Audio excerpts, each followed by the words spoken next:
নমস্কার। আমি নির্গুণানন্দ ব্রহ্মচারী ঋষরা প্রেম মন্দির আশ্রমে আমি অবস্থান করছি।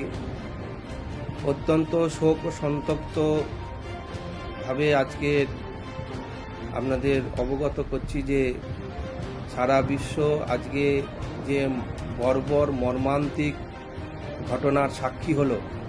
কাশ্মীরের এতজন আমাদের হিন্দু যে প্রাণ বিসর্জন গেল, কিছুদিন আগে প্রায় একই রকমের ঘটনায় গৃহ জ্বালিয়ে দেওয়া এবং সেখানে সনাতনী হিন্দুদের ওপর অত্যাচার, আমাদের মুর্শিদাবাদের ঘটনা আপনারা সবাই জেনেছেন। কাশ্মীরে যেন তারই একটা পুনরাবৃত্তি হলো।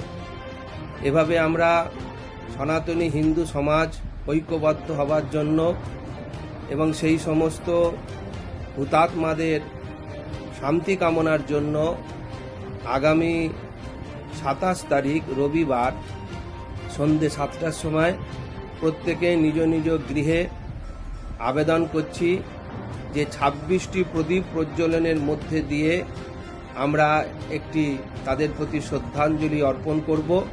প্রত্যেকে নিজ নিজ গৃহে, নিজ নিজ পাড়ায়, নিজ নিজ আশ্রমে এই অনুষ্ঠানটি সকলে মিলে সম্পন্ন করবেন এই আশা রাখি এবং তাদের প্রতি আমরা শ্রদ্ধাঞ্জলি অর্পণ করব এবং হিন্দু সমাজের ঐক্যবদ্ধতার জন্য আমরা বদ্ধপরিকর।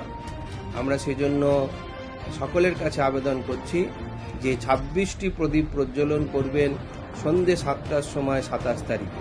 নমস্কার।